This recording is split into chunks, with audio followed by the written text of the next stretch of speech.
मुंबई महानगरपालिकेमध्ये पुन्हा सत्ता मिळवायची आणि महायुतीला शह द्यायचा म्हणजे यंदा हे काम ठाकरे बंधूंसाठी कोणत्याही अग्निपरीक्षेपेक्षा कमी नाहीये हे मान्य करायलाच हवं. शिवसेना एकच अंध असतानाही गेल्या मुंबईच्या निवडणुकीमध्ये भाजप आणि शिवसेनेमध्ये अगदी किंचित अंतर होतं. त्यामुळे आत्ताच्या घडीला हे अंतर पार करणं महायुतीला अजिबातच कठीण नाहीये. पण मग कसा द्यायचा या महायुतीला शह? याचसाठी आता ठाकरे बंधूंसह मोठ्या पवारांनी या आघाडीमध्ये एका नव्या आणि तगड्या भिडूला एंट्री देण्याची तयारी केलीय. आता हा नवा भिडू कोण? या आघाडीला त्याचा कसा आणि किती फायदा होईल? आणि हा भिडू खरोखरच ठाकरे आणि पवारांना तितकी तगडी साथ देऊ शकेल का? सगळं अगदी सविस्तर पाहूयात या व्हिडिओच्या माध्यमातून लगेचच. सुरुवातीला एक महत्त्वाची आठवण, तुम्ही जर अजूनही आमचं चॅनल सबस्क्राईब केलं नसेल तर ते जरूर करा. साधारणतः गेल्या 5 वर्षांपासून रखडलेल्या स्थानिकच्या निवडणुका आत्ता अखेर लागल्यात.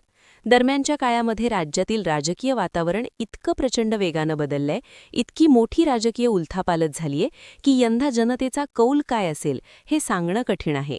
महायुती आणि महाविकास आघाडी असा जर विचार करायचा झाला तर लोकसभेमध्ये धक्का मिळालेल्या महायुतीला विधानसभेमध्ये महाराष्ट्राच्या जनतेनं मोठं यश दिलं.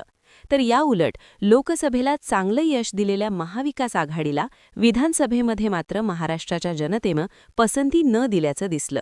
आता यामागे अनेक कारणं असतील ज्याची चर्चा गेल्या काही वर्षांमध्ये होतेच आहे. पण शेवटी निकाल लागला आणि सत्ता आली की या सगळ्या टीका आणि आरोप हे गौणच ठरतात. मुद्दा असा आहे की बदललेल्या राजकीय परिस्थितीनंतर लोकसभा आणि विधानसभेमध्ये महाराष्ट्राच्या जनतेनं 2 वेगवेगळ्या पद्धतीचे कौल दिलेत. त्यामुळे आता स्थानिक निवडणुकांमध्ये लोकांचं नेमकं म्हणणं काय असेल आणि त्यांचा कौल काय असेल हे पाहणं महत्त्वाचं आहे. त्यातही मुंबईची लढत ही फारच चुरशीची असताना महायुतीनं आपली सगळी तयारी ही अंतिम टप्प्यामध्ये आणलेली आहे. पण तिकडे ठाकरे बंधूंकडून अद्यापही काहीही घोषणा होताना दिसत नाहीये. काही चर्चा ठाकरे बंधूंच्या जागा वाटपाचा मुद्दा हा अगदी अंतिम टप्प्यामध्ये आलाय आणि वचननाव्यासंदर्भातली तयारी सुरू आहे. लवकरच युती संदर्भातली अधिकृत घोषणा सुद्धा होईल. शिवाय मोठ्या म्हणजेच शरद पवारांच्या राष्ट्रवादीचा सुद्धा ठाकरे बंधूंसह त्यांच्या या आघाडीमध्ये सहभाग असेल असंही म्हटलं जातंय. आता गेल्या काही दिवसांमध्ये सुरू असलेल्या चर्चांनुसार ठाकरे बंधूंच्या जागा वाटपाचा मुद्दा हा अंतिम टप्प्यात आल्याचं म्हटलं जातंय. म्हणजे वचननाव्यासंदर्भात त्यांची तयारी सुरू असल्याचं म्हटलं जातं आणि युतीची सुद्धा अधिकृत घोषणाही लवकरच होऊ शकते. शिवाय मोठ्या म्हणजे शरद पवार यांची राष्ट्रवादी सुद्धा ठाकरे बंधूंसह दिसेल असं सुद्धा म्हटलं जातं. आणि आत्ता नव्या आलेल्या माहितीनुसार ठाकरे आणि पवारांनी यात आणखी एक मोठा डाव टाकलाय, तो असा की ते आता आपल्या या आघाडीमध्ये एका मोठ्या आणि तगड्या भिडूला एंट्री देण्याच्या विचारात आहेत. आता हा भिडू कोण? तर वंचित बहुजन आघाडीचे नेते प्रकाश आंबेडकर. खरं तर लोकसभा निवडणुकीआधी सुद्धा ठाकरेंनी प्रकाश आंबेडकरांची हात मिळवणी करण्याचा प्रयत्न केला होता, तसा पुढाकार घेतला होता. पण अगदी शेवटच्या टप्प्यामध्ये शिवसेना आणि वंचितची ही युती फिसकटली. पण आता पुन्हा एकदा शरद पवारांसह प्रकाश आंबेडकरांच्या वंचितला सुद्धा ठाकरे सोबत घेण्यासाठी प्रयत्न करतायत किंवा तसे प्रयत्न आता सुरू झालेले आहेत अशी माहिती समोर येते.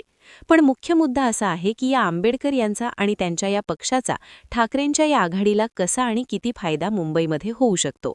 तर बघा, मुंबईमध्ये उद्धव ठाकरे आणि राज ठाकरे शिवाय शरद पवार आणि प्रकाश आंबेडकर या चौघांचेही पक्ष जर एकत्र आले तर त्यामुळे महायुतीला एक मजबूत टक्कर मिळेल असं म्हटलं जातं. बघा, ठाकरे बंधूंच्या एकत्र येण्याने मराठी अस्मिता आणि हिंदुत्वाचा मुद्दा त्यासाठीची जी मतं आहेत ती मोठ्या प्रमाणामध्ये एकत्र होतील आणि मिळतील. तर पवारांच्या प्रभावानं मराठा आणि ओबीसी मतदार मजबूत होईल. दुसरीकडे आंबेडकर यांच्या वंचित बहुजन आघाडीमुळे दलित बहुजन आणि मुस्लिम मतांचा मोठा फायदा मुंबईच्या 36 विधानसभा आणि या महानगरपालिकेच्या 227 जागांवर होईल ठाकरेंच्या या आघाडीला असं म्हटलं जातं. आणि त्यामुळे ठाकरेंच्या आघाडीची स्थिती बऱ्यापैकी सुधारेल, ज्याचा फटका महायुतीला बसेल आणि महायुतीला खिंडीत गाठणं विरोधकांना शक्य होईल. पुन्हा एकदा मुंबई मनपावर सत्ता काबीज करण्यासाठी हे जे त्रिकूट आहे हे जर एकत्र आलं तर त्याचा खूप मोठा फायदा किंवा त्यामुळे एक मार्ग विजयाकडचा सुकर होईल असं म्हटलं जातं. ठाकरेंसाठी असं म्हटलं जाते की विशेषतः मुंबईमध्ये एकूण मराठी मतदारांपैकी मराठी दलित मतदारांची संख्या ही 40% आहे, तर उत्तरेकडून आलेल्या एसटी स्थलांतरितांची संख्यासुद्धा उपनगरांमध्ये जास्त दिसते, जसं की जोगेश्वरी पूर्व, दिंडोशी, मालाड पश्चिम, अंधेरी पूर्व, घाटकोपर, चेंबूर यासारख्या विधानसभा मतदारसंघांचा जर विचार केला तर इथे सुद्धा ही संख्या जास्त आहे. शिवाय मानखूर, शिवाजीनगर, चेंबूर, गोवंडी यासारख्या भागांमध्ये दलित आणि बहुजन बहुल भागात प्रकाश आंबेडकर यांना मानणारा मोठा वर्ग आहे. मात्र 2024च्या विधानसभा निवडणुकीमध्ये वंचितला फारशी मतं मिळाली नाहीत. त्यामुळे वंचित ही मुख्यतः विरोधी मतांची विभाजन करण्याच्याच एका भूमिकेमध्ये राहिली आणि तितक्याच भूमिकेपुरती ती मर्यादित राहिली.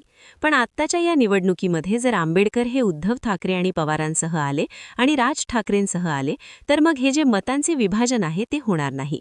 त्यामुळे एक मजबूत आघाडी तयार होईल आणि दुसरी गोष्ट म्हणजे महायुतीला अर्थातच त्याच्यामुळे एक चांगला शह देणं शक्य होईल.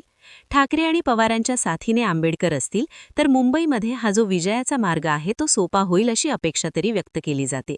पण आंबेडकर खरोखरच सामील होणार आहेत किंवा नाही या संदर्भात अद्यापही अधिकृत काही माहिती आलेली नाही. त्यासाठीचे प्रयत्न सुरू आहेत आणि ते प्रयत्न यशस्वी ठरतात की नाही हे येता काळ सांगेल. ठाकरे बंधू आणि पवारांच्या या नव्या रणनीतीबद्दल, मुंबईतील या नव्या भिडूच्या एंट्रीबद्दल तुमचं नेमकं काय मत आहे? खरोखरच याचा फायदा मुंबईतील सत्ता काबीज करण्यासाठी ठाकरेंना होईल का? तुमची मतं, तुमच्या प्रतिक्रिया, तुमच्या भावना आम्हाला नक्की सांगा. ठाकरे बंधूंनी आणि पवारांनी आंबेडकरांसोबत ही मुंबईची लढाई लढली पाहिजे का? आम्हाला नक्की सांगा.